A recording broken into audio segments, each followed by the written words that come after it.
आइए सबसे पहले एक बार गायत्री मंत्र का पाठ करेंगे, मन को सावधान करेंगे। ओम भूर्भुवः स्वः तत्सवितुर्वरेण्यं भर्गो देवस्य धीमहि धियो यो नः प्रचोदयात्।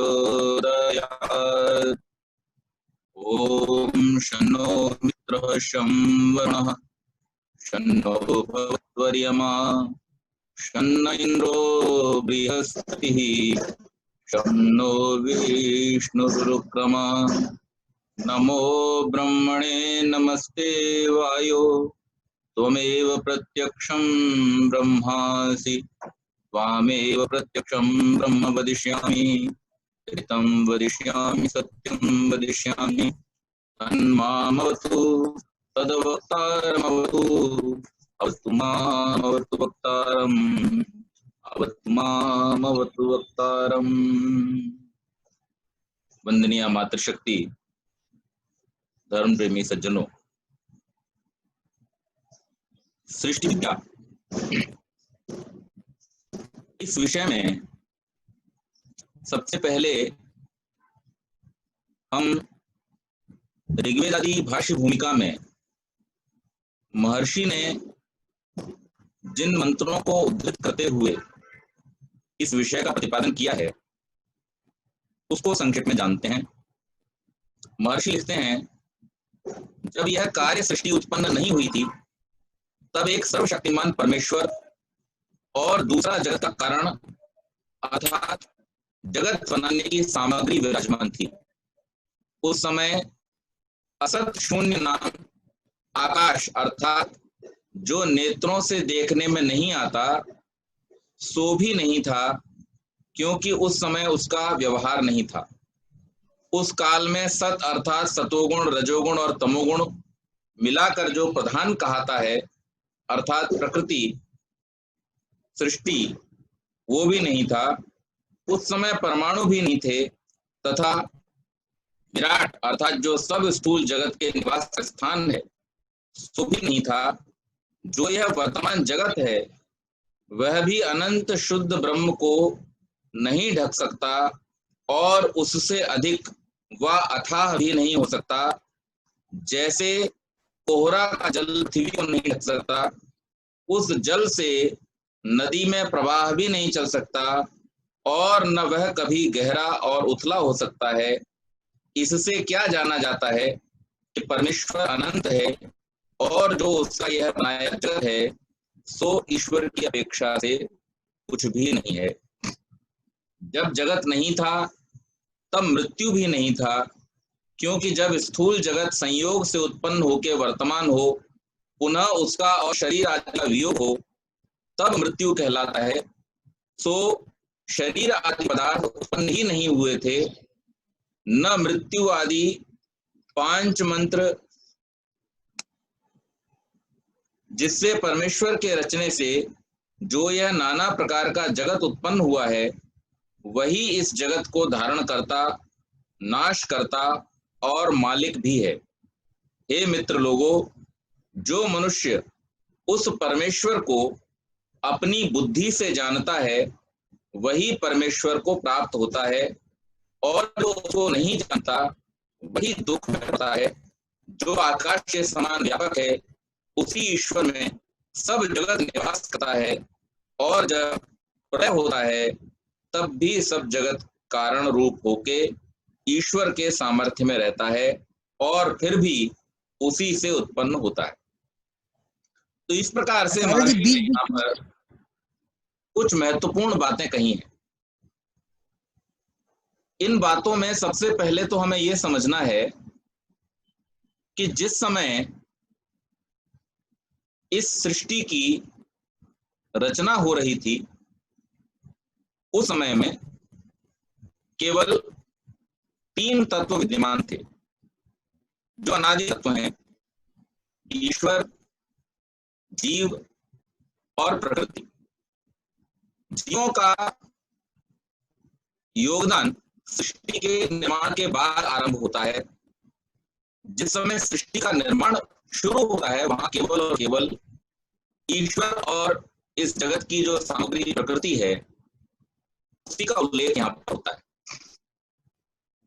और यहाँ एक बहुत महत्वपूर्ण बात कही जिसके विषय में हम कई बार भ्रम में होते हैं। ये प्रश्न हमारी दर्शन की कक्षा में भी कई बार आया कि जिस समय कुछ भी नहीं था उस समय तो आकाश ही होगा। तो यहाँ ऋषि वेद के संदर्भ से और दर्शन के संदर्भ से भी ये स्पष्ट करते हैं कि आकाश चूंकि महाभूत है और प्रकृति से निर्मित है, उस समय आकाश भी नहीं था। जगत की सामग्री मूल रूप में वहां पर उपस्थित थी और उस सामग्री के द्वारा परमपिता परमेश्वर ने इस संसार को बनाया। दूसरी महत्वपूर्ण बात यहाँ पर ऋषि कहते हैं कि जिस ईश्वर ने इस संसार को बनाया वही इस संसार का मालिक भी है, इसका कर्ता धर्ता और इसका स्वामी वही परमपिता परमेश्वर है। तीसरी एक और बात कही कि जो व्यक्ति बुद्धि के द्वारा उस परमेश्वर को जानने का प्रयास करता है और जान लेता है वही इस दुख सागर से दूर हो जाता है, और जो उसे जानने का प्रयास नहीं करता और नहीं जानता है वो इस दुख सागर में गोते लगाता रहता है। क्योंकि उस परमेश्वर की बनाई इस सृष्टि में निर्मित हुए जितने भी पदार्थ हैं वो सब नाशवान हैं, और नाशवान होने के कारण से उनके साथ में जुड़े हुए जितने भी सुख हैं वो भी कैसे हैं, नाशवान हैं, अल्पकालिक हैं। और जो व्यक्ति उन नाशवान पदार्थों के साथ जुड़े हुए सुखों को ही अपना ध्येय बना लेता है वो व्यक्ति निश्चित रूप से उनके विनष्ट होने पर दुखों को प्राप्त करता है। संयोग और वियोग इस संसार में दुख के कारण होते हैं। कभी अवांछित पदार्थों संयोग का हो जाना हमारे लिए दुख का कारण होता है, और कहीं जिन पदार्थों को हम प्रेम करते हैं, राग है जिनके साथ में हमारा, उनका वियोग हो जाना दुख का कारण होता है। इसको हम उल्टा भी समझ सकते हैं कि जिन पदार्थों से हमारा राग है उनका वियोग होना दुख हो जाता है, और जिन पदार्थों से हमारा द्वेष है उनका हमारे साथ संयोग होना हमारे दुख का कारण बन जाता है। तो ये संयोग और वियोग जो है ये दुख के कारण होते हैं, और इनके होने का जो कारण है वो यही है कि जितने भी इस संसार में निर्मित पदार्थ हैं वो सब नाशवान हैं। थोड़े समय में या अधिक समय में हर पदार्थ नाश को प्राप्त होता ही है। इसलिए जो व्यक्ति भी अपने सुखों को, अपने आनंद के केंद्र को इन साधनों तक, इन सांसारिक पदार्थों तक सीमित रखता है वो व्यक्ति निश्चित रूप से दुख सागर में डूबा रहता है, क्योंकि वो स्वयं ही अपनी गति उस दुख की ओर कर रहा है। लेकिन जो व्यक्ति बुद्धिपूर्वक उस परमेश्वर को जान करके, विवेक ज्ञान प्राप्त करके, स्वस्वरूप को और परमेश्वर के रूप को समझ करके जो उसके साथ में अपना संबंध स्थापित कर लेता है, उसको जानने का प्रयास करने लगता है, वो व्यक्ति निश्चित रूप से दुखों से छूट जाता है।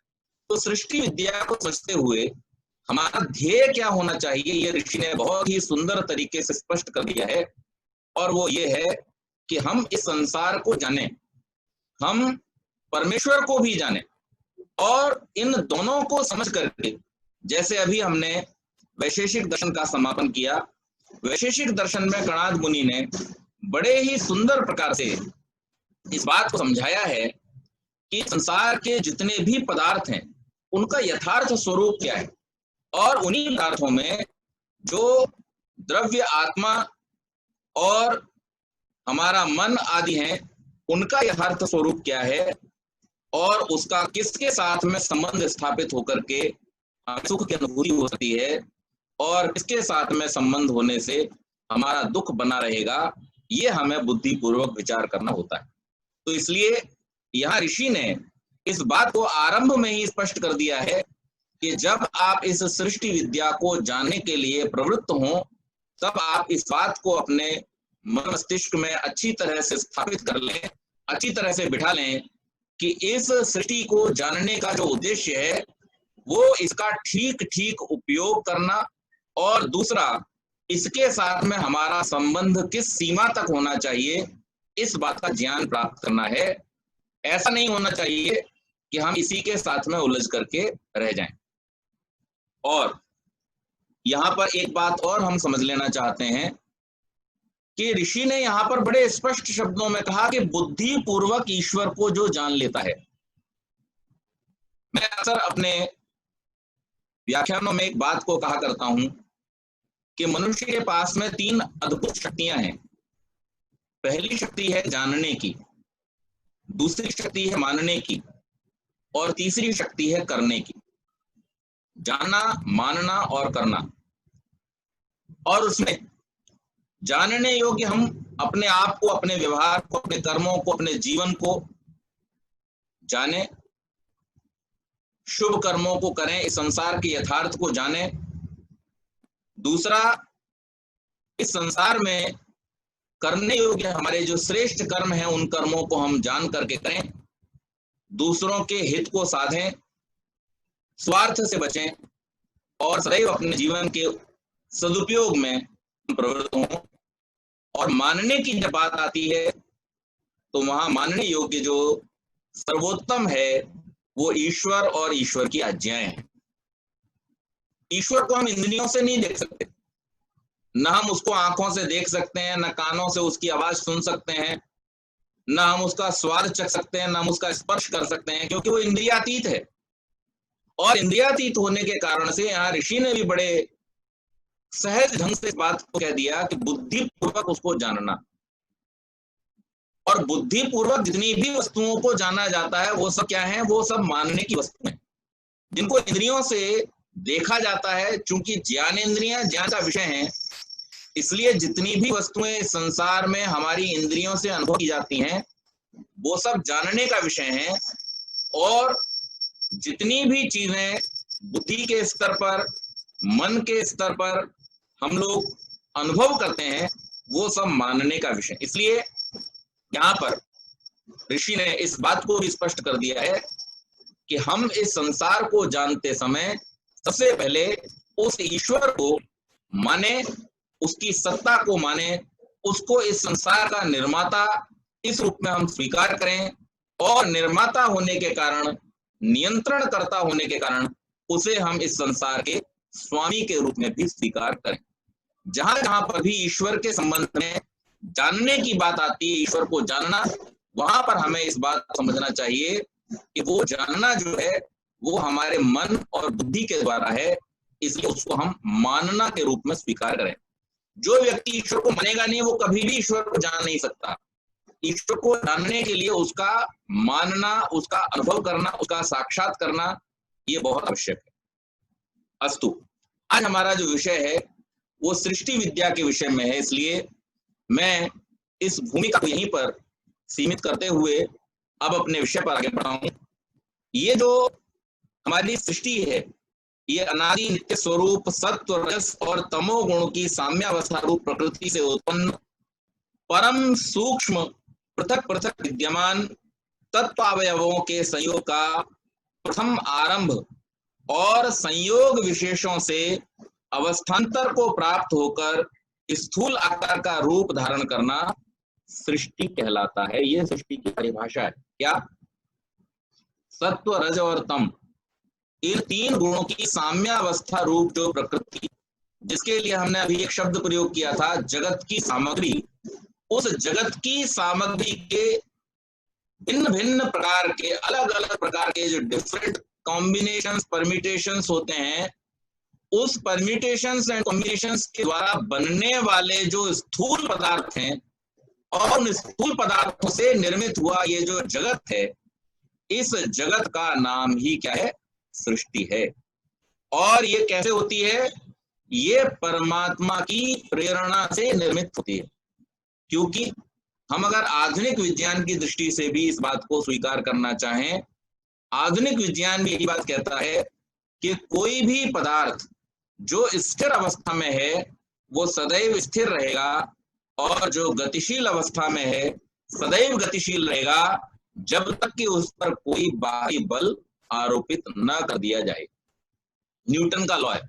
आधुनिक पूरा का पूरा जो काइनेटिक फिजिक्स है वो इसी लॉ ऑफ मोशन के ऊपर चलता है, और जितने भी हमारे मोशनरी मूवमेंट्स हैं उन सब के पीछे इसी सिद्धांत को पढ़ाया जाता है कि कोई भी वस्तु जो जड़ अवस्था में है जड़ रहेगी, चलायमान अवस्था में है चलायमान रहेगी, जब तक कि उस पर कोई बाहरी बल आरोपित न किया जाए। तो जब ये प्रकृति जड़ है और जब ये विद्यमान थी, तो जब तक कि इस पर कोई बाहरी शक्ति इसको प्रभावित न करे, प्रेरित न करे, तब तक ये अपने आप किसी भी रूप को धारण नहीं कर सकती है।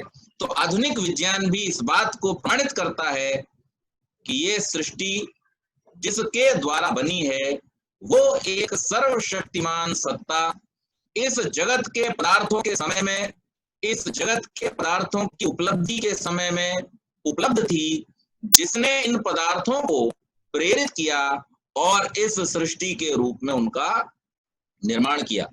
कोई भी व्यक्ति जो ये कहता है कि ये संसार अपने आप बन गया, वो सीधे सीधे विज्ञान के नियमों की धज्जियां उड़ाता है। क्योंकि विज्ञान स्वयं इस बात को स्वीकार करता है कि कोई भी वस्तु जब तक कि उस पर कोई फोर्स अप्लाई न किया जाए, किसी प्रकार की उसको प्रेरणा, किसी प्रकार का उसको जब तक कि हम पुश न दें, तब तक वो स्वयं से कुछ भी निर्मित नहीं कर सकती है। ये संसार का अटल नियम है।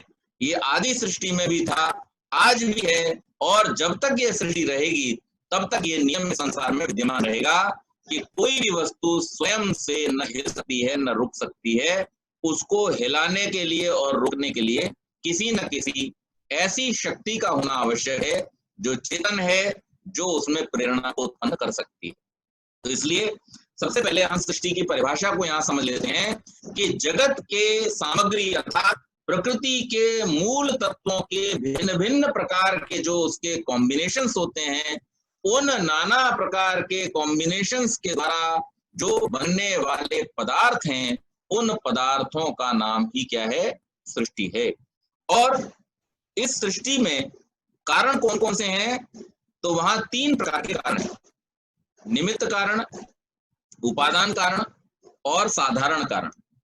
निमित्त कारण, निमित्त निर्माता निमित्तम, जो इस सृष्टि का निर्माता है वो निमित्त है। ये सैद्धांतिक बात है।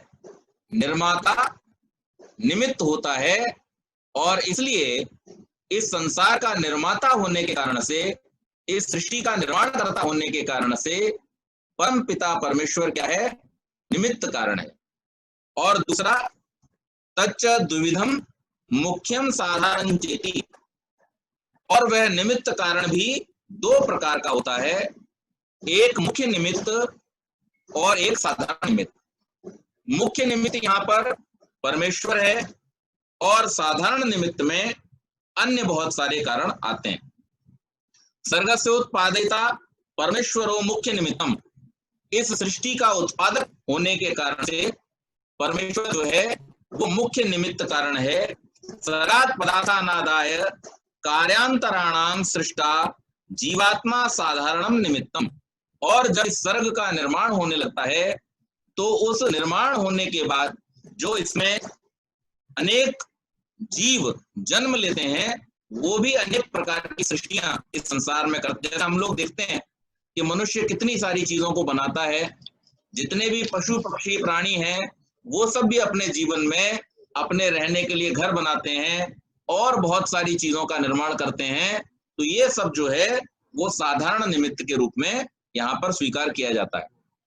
और अवस्थान्तरितम विकारापन्नोपादानम, जो अवस्थान्तर को प्राप्त होकर बनने बिगड़ने वाला होता है वो उपादान है। यानी जिन पदार्थों से इस सृष्टि का निर्माण हुआ है वो पदार्थ क्या है?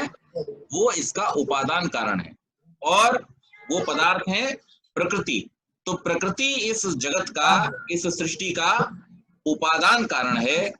और तीसरा, निमित्तोपादानाभ्यामत साधारणम, निमित्त और उपादान से अतिरिक्त अन्य अपेक्षित साधन साधारण कारण कहलाते हैं। जैसे हम यहाँ पर एक घड़े का उदाहरण लेते हैं, तो जो निमित्त और उपादान से भिन्न है अन्य पदार्थ, जैसे मान लीजिए हम एक उदाहरण लेते हैं घड़े का। घड़ा बनाने में जो उसका निर्माता कुम्हार है, वो यहाँ पर क्या हो जाएगा? निमित्त कारण हो जाएगा। और जो उसके बनने में पदार्थ है, अर्थात जो मिट्टी है, वो क्या होगी? वो उसकी सामग्री हो गई, इसलिए वो उपादान कारण हो जाएगी। और इसके अलावा जो चीजें हैं, जैसे चाक जिस पर घड़ा बनाया जाता है, चाक को घुमाने के लिए जो दंड का प्रयोग किया जाता है वो, और इसके अलावा उस घड़े को पकाने के लिए जिस अग्नि का प्रयोग किया जाता है वो, तो ये सारे के सारे जो इसके कारण हैं उनको हम साधारण कारण की श्रेणी में डालेंगे। इसी प्रकार से जगत के निर्माण में परमात्मा जो है वो मुख्य निमित्त है, और जो प्रकृति है उसके जो सतोगुण, रजोगुण, तमोगुण रूप परमाणु हैं वो क्या है? इसका उपादान कारण है। और इसके अतिरिक्त काल आदि, जो समय आदि बन लगता है इसके बनने में, वो सब साधारण कारण के रूप में होता है। अब यहाँ पर प्रकृतिर वो पादान कारणम, प्रकृति ही जो है वो इस सृष्टि के निर्माण में उपादान कारण है। प्रक्रियते अनयेति प्रकृति, जिससे कोई पदार्थ बनाया जाए उसे प्रकृति कहते हैं। ये प्रकृति की परिभाषा है। जिस प्रकृति से ये संसार बना है, जिस प्रकृति से हमारी इंद्रियां बनी है, जिस प्रकृति से हमारा मन, बुद्धि, चित्त, अहंकार बना है, और जिस प्रकृति के माध्यम से ही ये सारे के सारे सांसारिक व्यवहार चलते हैं, हम देखते हैं, सुनते हैं, ये सब कुछ जो हो रहा है, होता दिखाई दे रहा है, ये सब कुछ प्रकृति ही है। और इसीलिए प्रकृति की परिभाषा देते हुए कहा कि जिससे कोई पदार्थ बनाया जाए उसे प्रकृति कहते हैं। कार्यावस्था में आने पर वह नाम रूप को धारण करती है और विकृति कहलाती है। तो प्रकृति वो है जो साम्यावस्था में थी, और जब वो प्रकृति सृष्टि के रूप में परिवर्तित होने लगती है, उस स्थिति को हम विकृति कहते हैं। यानी जो साम्य है, बैलेंस्ड है, जिसमें अभी किसी प्रकार का कोई विक्षोभ उत्पन्न नहीं हुआ है, वो प्रकृति है। और जिसमें निर्माण की प्रक्रिया शुरू हो गई, वो क्या है? विकृति है। क्योंकि अब जैसे जैसे वो निर्मित होगी वैसे वैसे उसमें नाश का गुण भी आ जाएगा, तो उसको विकृति के नाम से।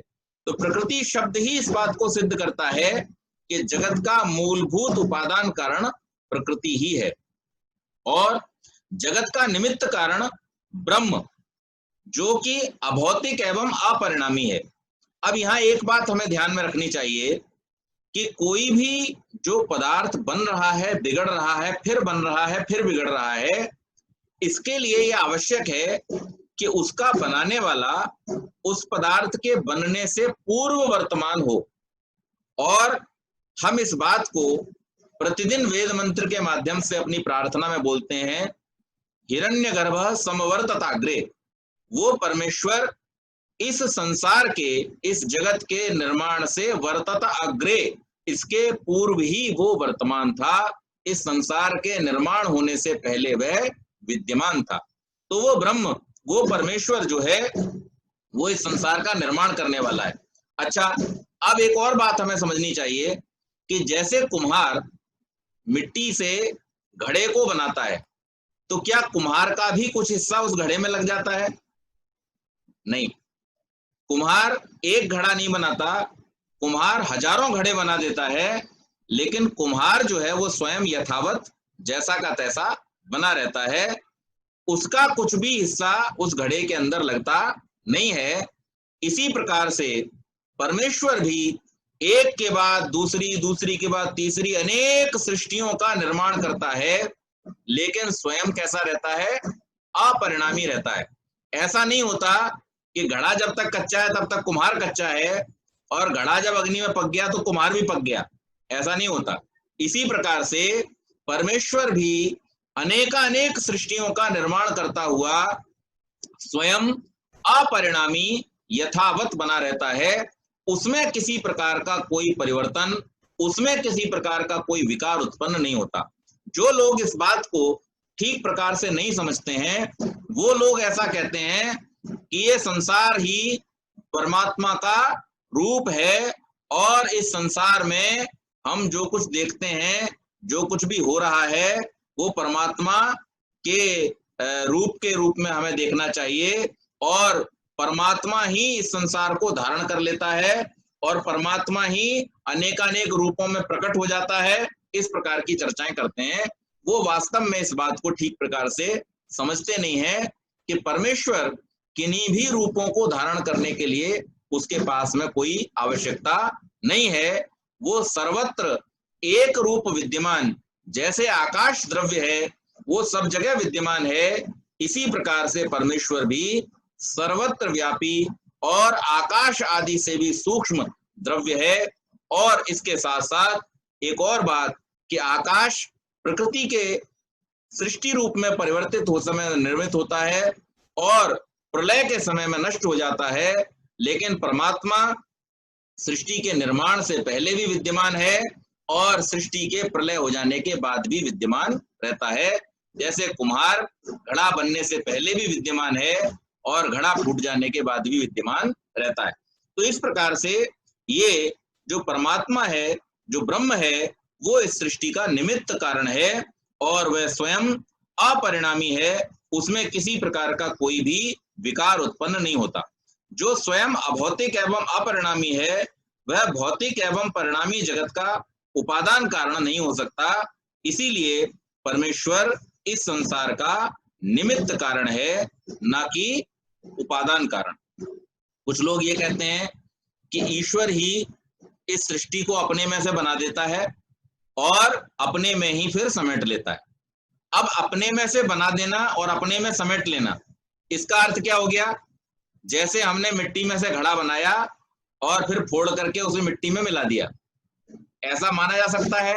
ऐसा इसलिए नहीं माना जा सकता क्योंकि अगर हम मिट्टी में से घड़ा बना और मिट्टी को फोड़ करके फिर हमने घड़े को फोड़ करके फिर मिट्टी बना दी, इस पूरी प्रक्रिया में मिट्टी जो है वो परिणामी हो गई। उसका जिस समय में मिट्टी रूप था उस समय में घड़ा रूप नहीं था, और जिस समय में घड़ा रूप था उस समय में मिट्टी रूप नहीं था, यानी उसके अंदर परिणाम उत्पन्न हो गया। और अगर हम ईश्वर में इस तरह का परिणाम मान लेते हैं तो निश्चित मानिए वहां पर हम ईश्वर की सर्वज्ञता, सर्वव्यापकता और सर्वशक्तिमानता को चैलेंज कर रहे होते हैं, उसके लिए प्रश्न चिन्ह खड़ा कर रहे होते हैं। इसलिए यहाँ पर इस बात को ठीक ठीक समझना आवश्यक है कि वो परम पिता परमेश्वर अपरिणामी है और इस संसार का निमित्त कारण है, ना कि उपादान कारण। इसके आगे सत्व रजस तमसाम साम्यावस्था प्रकृति, जिस समय में ये प्रकृति साम्य अवस्था में होती है, अर्थात इसके जो तीन अवयव हैं सतोगुण, रजोगुण और तमोगुण, जब वो साम्य अवस्था में होते हैं तो उस समय में ये प्रकृति के नाम से जानी जाती है। और उसके बाद में जब उसमें विक्षोभ ईश्वर की प्रेरणा से उत्पन्न होता है और नाना प्रकार की सृष्टियां जब उत्पन्न होती हैं तो उस समय में उसे विकृति के नाम से पुकारा जाता है। अर्थात जब तक ये कार्य रूप में परिणत नहीं होती है तब तक इसका नाम प्रकृति है। और प्रकृत्यात्मकम अव्यक्तम जगत कारणम सृष्टेः पूर्वम, यानी सृष्टि से पूर्व जगत का जो उपादान कारण यह प्रकृति है, कैसी अवस्था में रहती है? अव्यक्त अवस्था में रहती है। इसका व्यक्त रूप सृष्टि का ही निर्माण होना है, और जिस समय सृष्टि निर्मित नहीं है उस समय में ये अव्यक्त है। इसके बाद एक और बहुत महत्वपूर्ण बात नासदीय सूक्त के माध्यम से यहाँ पर ऋषि कहते हैं, न सदासीनो सदासीदिति व्यवहारस्य वर्तमाना भावात्। सत और असत दोनों के अभाव का निर्देश इसलिए किया है क्योंकि उस समय उसका व्यवहार नहीं होता। यानी जिस समय में प्रकृति अव्यक्त रूप में होती है उस समय में सत और असत दोनों का ही अभाव होता है। ये जितने भी व्यापार हैं, समस्त जो जगत के व्यवहार हैं, ये सारे के सारे जगत के रहते हुए ही होते हैं। और जिस समय जगत नहीं होता है अर्थात सृष्टि प्रलय अवस्था में चली जाती है, उस समय में ये सारे व्यवहार समाप्त हो जाते हैं। और उस समय में न आकाश होता है, न पृथ्वी होती है, न जल होता है, न अग्नि होती है, न वायु होती है। ये सब के सब तत्व जो हैं वो क्या हो जाते हैं, लीन हो जाते हैं और लय हो जाने के साथ साथ इनका फिर अस्तित्व पूरी तरह से उस समय नहीं होता। सर्गांतेपि साम्यावस्था, सृष्टि का अंत होने पर भी पुनः यही साम्यावस्था उपस्थित हो जाती है। जैसी सृष्टि के आदि में सृष्टि से पूर्व होती है, उसी प्रकार से सृष्टि काल के बाद में जब सर्गांत हो जाता अर्थात प्रलय काल होता है, उस समय में भी यही प्रकृति की साम्यावस्था उत्पन्न हो जाती है। अब यहाँ पर नाशः कारण लय, इसका जो नाश होता है सृष्टि का, वो नाश का मतलब क्या है यहाँ पर, तो उसको भी स्पष्ट कर दिया कि नाश का अर्थ कारण में लय हो जाना है। नाश का अर्थ सर्वथा अभाव हो जाना नहीं है। किसी भी पदार्थ का नाश अगर हम जब कहते हैं तो उसकी व्याख्या क्या है, नाशः कारण लय, अपने कारण में लीन हो जाना। आधुनिक विज्ञान की परिभाषा के अनुसार भी matter can never be produced nor be destroyed, it can only change it's form. ये अपनी अवस्थाओं को परिवर्तित कर सकता है, लेकिन इसको कभी भी न बनाया जा सकता है और ना ही पूरी तरह से नष्ट किया जा सकता है। तो ये जो सिद्धांत है, ये सिद्धांत हमारे वेदों का, ऋषियों का सिद्धांत है, जिसमें ये बात स्पष्ट रूप से कही गई है कि नाशः कारण लय, अर्थात जिन पदार्थों से पदार्थ बना है, कोई वस्तु बनी है, उस वस्तु का उन्हीं कारणों में फिर से विलीन हो जाना, यही उसका नाश कहलाता है। वास्तव में सर्वथा अभाव का नाम नाश नहीं है। और एक और बात, प्रवृत्त्यन उपते चेतनस्य प्रवृत्तिकत्वोपपत्ति, अचेतन में प्रवृत्ति की उपपत्ति न होने से प्रवर्तक का होना सिद्ध है। यानी अभी जो मैंने बात कही थी आपको, वो यहाँ पर एक और सिद्धांत दिया गया, उसके माध्यम से समझाई गई है कि अचेतन में स्वयं प्रवृत्ति नहीं होती है, इसलिए इस सृष्टि के निर्माण में किसी चेतन का सहयोग होना अपेक्षित है। उसके बिना इसमें किसी भी प्रकार की प्रवृत्ति को स्वीकार नहीं किया जा सकता। अब वो जो प्रवर्तक है, वो जो इसका निर्माता है, वो कैसा है, असंगोयम प्रवर्तकः, प्रकृति का जो प्रेरता परमात्मा है वो कैसा है, असंग है, वो इसके साथ में जुड़ता नहीं है। वेद में एक बड़ा सुंदर मंत्र आता है, आप सबने सुना होगा, जिसमें ये बतलाया गया है कि इस संसार को एक वृक्ष की उपमा अगर हम दें तो इस वृक्ष के ऊपर दो पक्षी बैठे हुए हैं। एक पक्षी तो वो है जो इस संसार के रूपी वृक्ष के फलों का उपभोग करता है, और एक ऐसा है जो केवल बैठा हुआ साक्षी के रूप में देखता है कि दूसरा वाला क्या उपभोग कर रहा है। वहां पर ईश्वर और जीव की उपमा दी गई है। ईश्वर वो पक्षी है जो बैठा बैठा साक्षी रूप में देखता है, और जीव वो पक्षी है जो फलों का उपभोग करता है, और जो वृक्ष है वो इस संसार को वृक्ष के रूप में वहां पर बतलाया गया है। तो इसी प्रकार से यहाँ पर इस सिद्धांत के माध्यम से बतलाया गया कि असंगोयम प्रवर्तकः, जो परमेश्वर है वो असंग है, वो संसार से लिप्त नहीं होता है, उसका किसी प्रकार से इस संसार के साथ में संबंध नहीं होता है, वो प्रेरणा मात्र से इस संसार की रचना करता। अच्छा, एक बात और बतलाइए, अगर ऐसा न हो, हम देखते हैं प्रतिदिन हमारे सामने होने वाली छोटी छोटी गतिविधियां, उन पर हम ध्यान दें।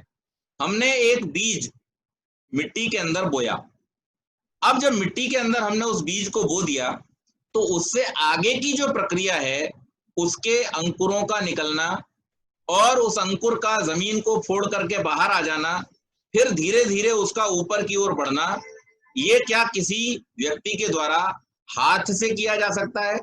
हाथ से इसका किया जाना संभव नहीं है, और बाहर से भी इसका किया जाना संभव नहीं है। आप चाहें कि किसी अंकुर को खींच करके लंबा कर दें तो ये होना संभव नहीं है, वो टूट जाएगा, नष्ट हो जाएगा। लेकिन आप उसको बाहर से, या फिर आप ऐसे ही चार अंकुरों को एक के साथ एक जोड़ करके लंबा बना दें तो ये होना भी इस प्रकार से संभव नहीं है।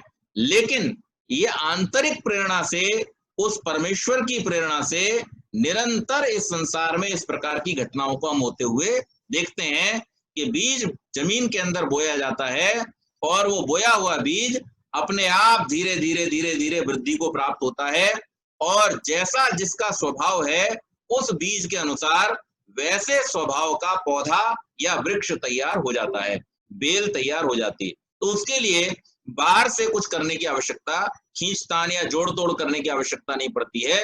यानी हमें इस बात से स्पष्ट होता है कि जो इस संसार का निर्माण करने वाला परमेश्वर है, उसे असंग रहते हुए भी इस संसार को निर्माण करने की स्थिति रहती है, क्योंकि संग की आवश्यकता है ही नहीं, संग के द्वारा हो भी नहीं सकता है, ये केवल प्रेरणा मात्र से ही होता है। हमारे शरीर में भोजन के पचने की प्रक्रिया, इस पर कभी हम अगर दृष्टिपात करें, इस पर कभी हम विचार करें तो बड़ी ही विलक्षण है। हम अपने शरीर में भोजन डालते हैं और उस भोजन को डालते समय मैं बहुत ही कॉन्फिडेंस के साथ इस बात को कह सकता हूं कि इस विश्व में अगर प्रतिशत के हिसाब से देखें तो 80 से 90% लोगों को ये पता ही नहीं होता है कि हमें हमारे शरीर में क्या डालना चाहिए और हम क्या डाल रहे हैं। यानी भोजन की ठीक ठीक जानकारी 80 से 90% लोगों को नहीं होती। केवल मात्र एक परंपरा से, हमने अपने पूर्वजों को जो खाते हुए देखा अपने परिवार में, उस परंपरा से हम भी वही सब खाना शुरू कर देते हैं और उसी से हमारा टेस्ट डेवलप हो जाता है और फिर हमारी उसको खाने की प्रवृत्ति बन जाती है। लेकिन ऐसे लोग इस संसार में मुश्किल से 10% होंगे, हो सकता है इससे भी कम हो, कि जो ये जान करके या ये जानने की कोशिश करते हैं कि हमें क्या खाना चाहिए, हमारा वास्तविक भोजन क्या होना चाहिए, किस भोजन से हमारे स्वास्थ्य की रक्षा हो सकती है, किस भोजन से हमारे जीवन की रक्षा हो सकती है, ऐसे लोगों का प्रतिशत बहुत कम है।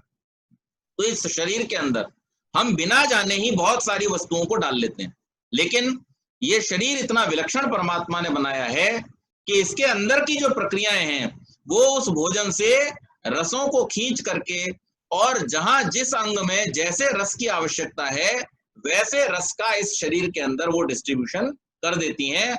उसके लिए हमें इसको सिखाने की जरूरत नहीं होती।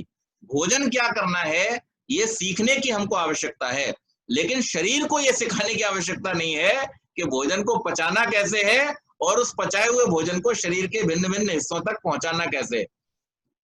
टिप से लेकर के और हमारे शरीर के सब अंगों तक, पूरे अंदर से लेकर बाहर, एक एक रोम में, एक एक हमारी सेल में, बॉडी की सेल में वो पोषण एक स्वाभाविक प्रक्रिया के चलते हुए फैल जाता है। कभी हम इस पर विचार करें तो हमें उस ईश्वर की रचना की विलक्षणता का एहसास होगा।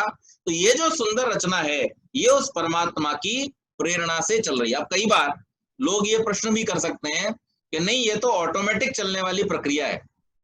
तो फिर वहीं पर एक विज्ञान का सिद्धांत आकर के उनकी इस बात को काट देता है कि ऑटोमेटिक कुछ भी होता नहीं है। किसी भी जड़ वस्तु के, किसी भी जड़ पदार्थ के गतिशील होने में या क्रियाशील होने में किसी न किसी चेतन सत्ता की प्रेरणा का होना आवश्यक होता है, उसके बिना ये चल नहीं सकता।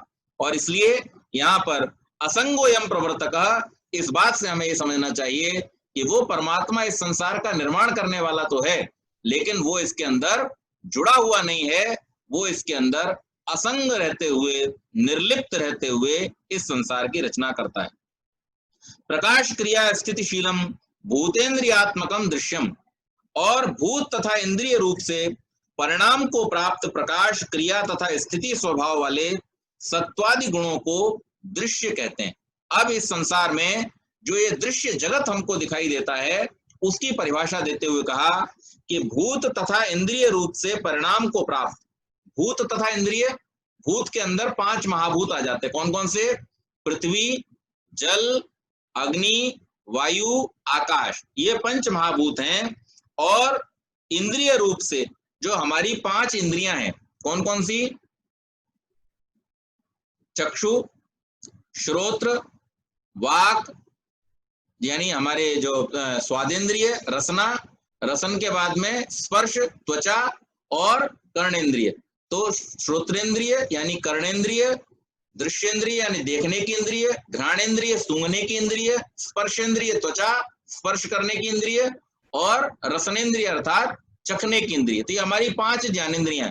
इसके साथ साथ हमारे शरीर में 5 कर्मेंद्रियां भी होती हैं। वो कर्मेंद्रियां भी प्रकृति का ही हिस्सा है। हम लोग कई बार ये समझ बैठते हैं या सोच बैठते हैं कि चलो बाहरी शरीर तो हम प्रकृति का हिस्सा मान लें, लेकिन ये जो देखने वाली दृष्टि है या ये सुनने वाले जो कान है, ये सूक्ष्म है, इसको हम इस प्रकृति का हिस्सा कैसे मान सकते हैं? तो यहाँ ऋषि इस बात को स्पष्ट कर रहे हैं कि ये सुनने वाला, देखने वाला, चखने वाला जो कुछ भी सूक्ष्म और स्थूल है, ये सब कुछ इस प्रकृति का ही हिस्सा है और इसके द्वारा ही इसका निर्माण होता है। तो हमारी 5 कर्मेंद्रियां, हाथ, पैर, वाणी, उपस्थ और पायु, ये इस प्रकार से हमारे 5 जो हैं वो कर्मेंद्रियां होती हैं और 5 हमारी ज्ञानेंद्रियां होती हैं। उन सब का निर्माण, इसके साथ साथ प्रकाश, इस संसार में जो प्रकाश है, जिस समय सृष्टि नहीं होती उस समय प्रकाश भी नहीं होता है। तो ये प्रकाश, इसके अंदर जो कुछ भी क्रियाशीलता है और स्थिति है, ये सारे के सारे चीजें क्या कहलाती हैं? ये दृश्य कहलाती हैं। पृथ्वी, जल, तेज, वायु, प्रकाश, ये 5 स्थूल, और शब्द, स्पर्श, रूप, रस, गंध, ये 5 सूक्ष्म हैं। इनका नाम क्या होता है? भूत होता है, जिनको हम पंच तन्मात्रा भी कहते हैं। और वाक, पाणी, पाद, गुदा, उपस्थ, श्रोत्र, त्वक, चक्षु, रसना, घ्राण और मन, ये 11 क्या हैं? इंद्रियां हैं। इनमें से 10 बाहरी इंद्रियां और मन जो है वो आंतरिक इंद्रिय है। तो इन सब का निर्माण होता है। इसके बाद सत्व जो है वो प्रकाशशील है, रजस जो है वो क्रियाशील है, और तमस जो है वो स्थितिशील है।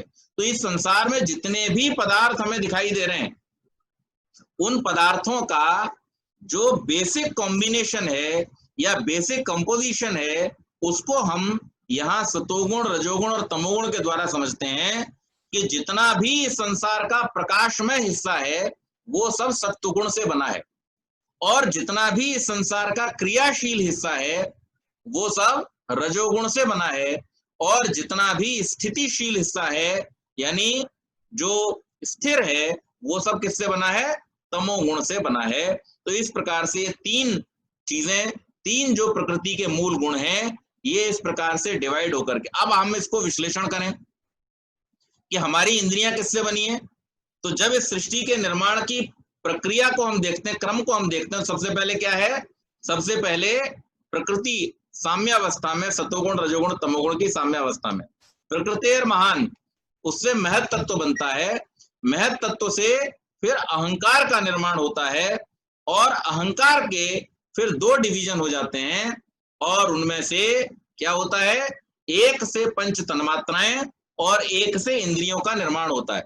एक हिस्सा जो पंच तन्मात्राओं को बनाता है, वो पंच तन्मात्राएं आगे चल करके पंच महाभूतों में परिवर्तित होती हैं, और ये सारा का सारा जो दृश्यमान जगत है, ये उन पंच महाभूतों के द्वारा निर्मित होता है।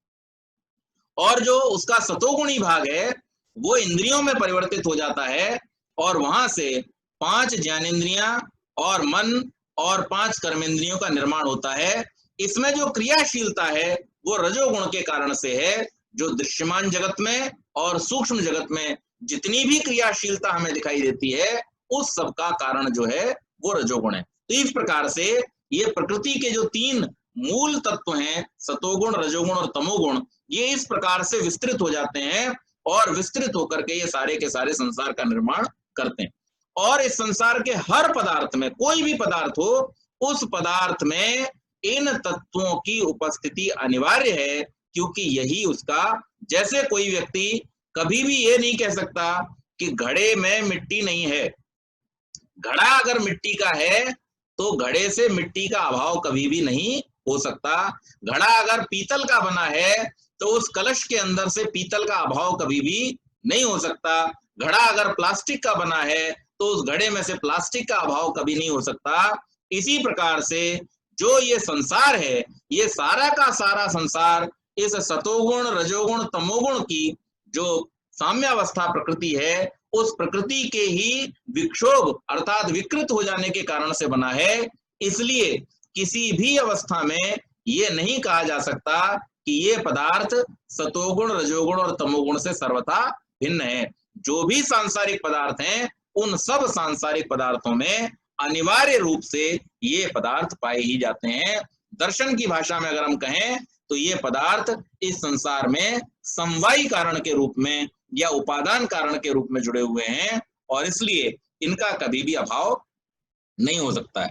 और इसमें जो हमारी स्थिति है, वो हमारी स्थिति क्या है?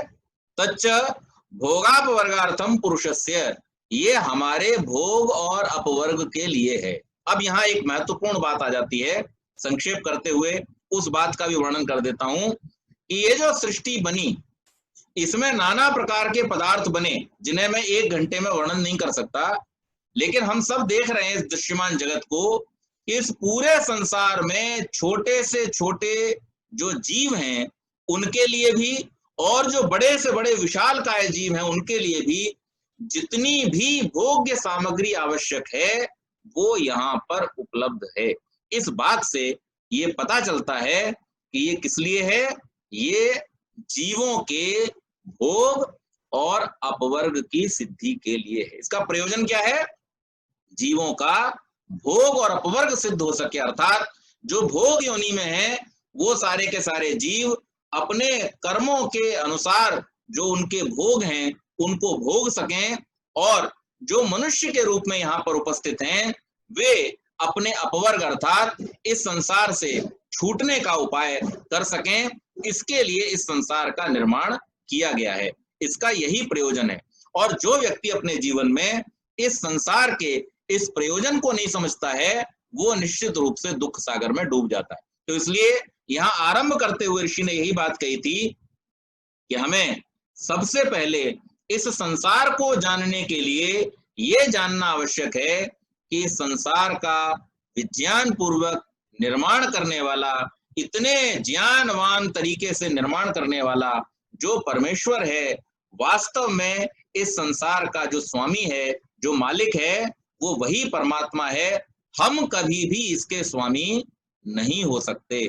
जिस व्यक्ति के भी मन में कहीं पर भी इस प्रकार की कोई भावना आ गई है, उसे तत्काल अपने मन से ये भावना निकाल देनी चाहिए कि हम इस संसार की एक सुई के भी मालिक हैं। बिल्कुल नहीं है। आप एक सुई क्या, एक छोटी से छोटी वस्तु, सुई की भी 1000 गुनी छोटी वस्तु को भी आप अपने साथ में यहां से लेकर के नहीं जा सकते हैं। इसलिए इस बात को बहुत स्पष्ट तरीके से हमें समझ लेना चाहिए कि इस संसार के मालिक हम नहीं हैं, इस संसार के स्वामी हम नहीं हैं। इस संसार का स्वामी तो वो परमेश्वर ही है, वो परमात्मा ही है।